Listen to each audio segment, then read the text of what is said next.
তাহলে আমরা এই চ্যাপ্টার কত চ্যাপ্টার নাম্বার 11 এই যে আলোর চ্যাপ্টার আছে আলোর প্রতিসরণ এই চ্যাপ্টারটি একটু সারাংশে করি।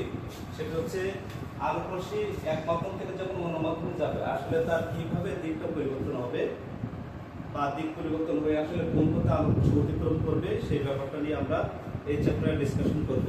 তো এখানে যে ব্যাপারটা আমি এখানে লিখছি তোমরা বলে দেখছো সেটা হচ্ছে 25 নম্বর এখানে কথা বলা আছে আরো 25 নম্বর। এই 25 নম্বর ব্যাপারটা হচ্ছে আমি এখানে লিখছি যে আপাতত করে সাইন এবং প্রতিসরণ করে সাইনের অনুপাতে একটা ধ্রুব সংখ্যা, তাই না? এই যে sine theta by sine theta আর এটা একটি ধ্রুব সংখ্যা। তো এই ধ্রুব সংখ্যাকে আমি লিখছি একটি মাধ্যমের সাপেক্ষে অপর মাধ্যমের প্রতিসরণ অঙ্ক বলা। এখন প্রতিসরণ ব্যাপারটা খুবই সিম্পল জিনিস। সেটা হচ্ছে যে আলোক রশ্মি একটি মাধ্যম থেকে আসলে অন্য মাধ্যমে যাওয়ার সময় কিভাবে তার দিকটা পরিবর্তন করে বা যে দিক পরিবর্তনের ঘটনা এটা হচ্ছে আলো প্রতিসরণ। কেন প্রতিসরণ বিভিন্ন রকম হতে পারে। একটা হতে পারে কি আমরা শূন্য মাধ্যমের সাপেক্ষে প্রতিসরণ হিসাব করতে পারি, ঠিক আছে? শূন্য মাধ্যমের সাপেক্ষে কোন মাধ্যমের সাপেক্ষে শূন্য মাধ্যমের সাপেক্ষে আমরা আলো প্রতিসরণ হিসাব করতে পারি। আর একটা হচ্ছে যে কোনো মাধ্যমের সাপেক্ষে অপর একটা মাধ্যমে আলো প্রতিসরণকে আমরা হিসাব করতে পারি। সুতরাং এখানে যেহেতু তোমাদের এই চ্যাপ্টারে আলোর প্রতিসরণ নিয়ে আসলে কোনো ম্যাথমেটিক্যাল কাজ নেই, এই কারণে এই প্রতিসরণ ব্যাপারটি নিয়ে আসলে জানার উপরটা বেশি গুরুত্ব নেই। আমরা যে কাজটা করবো সেটা হচ্ছে এই চ্যাপ্টারের সম্পর্ক এবং আলোর পূর্ণ প্রতিফলন এইগুলো নিয়ে আলোচনা করব। তা আমরা এখানে একটা জিনিস আমরা একটু খেয়াল করে দেখো, সেটা হচ্ছে এই যে আলোক রশ্মির যে দিক পরিবর্তন হয়েছে, ঠিক আছে? এখন এইটা যদি আসলে ঘন থেকে হালকা যায় তাহলে কি হবে? কোন মাধ্যম থেকে যদি হালকা যায় তাহলে কি হবে? সেটা হচ্ছে আমরা এই জন্য জেনেছি দেখো ঘন থেকে যখন হালকা যায় তখন কি হবে? আলোক রশ্মি কি হবে? তার দিক পরিবর্তন করে,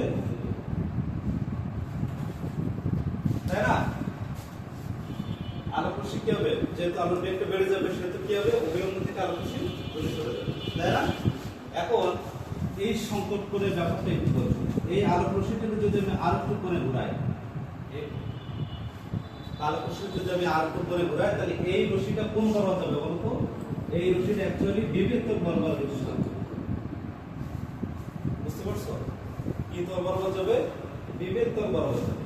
তখন এই যে আপতন কোণ যেটা তৈরি হয়েছে এটা এখানে এই যে প্রতিষ্ঠিত কোণ যেটা তৈরি হয়েছে এটা কত ডিগ্রি হলো? এটা অ্যাকচুয়ালি 90 ডিগ্রি, তাই না?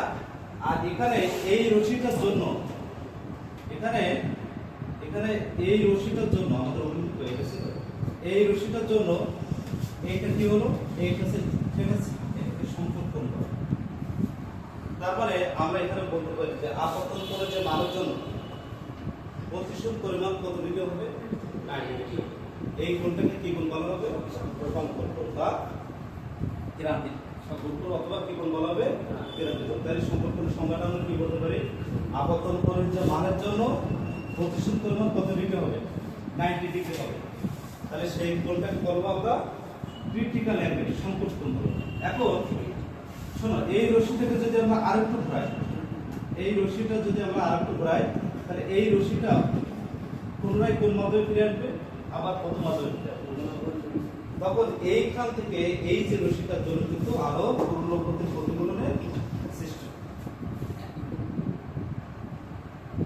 তার মানে পূর্ণবর্তী প্রতিফলনের ব্যাপারটা হচ্ছে যে আলোক রশ্মি যে মাধ্যম থেকে যাবে যদি পুনরায় সেই মাধ্যমে একই মাধ্যমে ফিরে আসে তাহলে সেটাকে কি বলবো আমরা?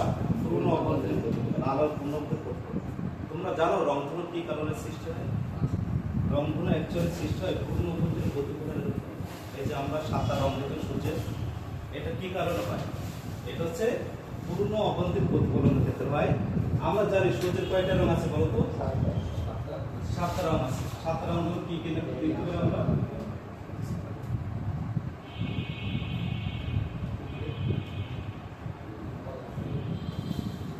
ঠিক আছে, বেনিয়া, বেগুনি, তাই না? নীল, তারপর কি আসমানি, তারপর কি সবুজ, তারপর হলুদ, নীল, কমলা, কালো,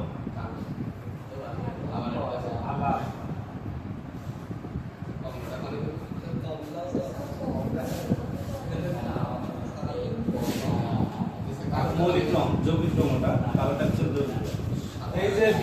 কবকলা, ঠিক আছে, ওগুলো তৈরি করা যায়। এইগুলো আছে আমাদের এই যে সূর্যের যে 7 রং, এই 7 রং কিন্তু দৃশ্যমান হয়।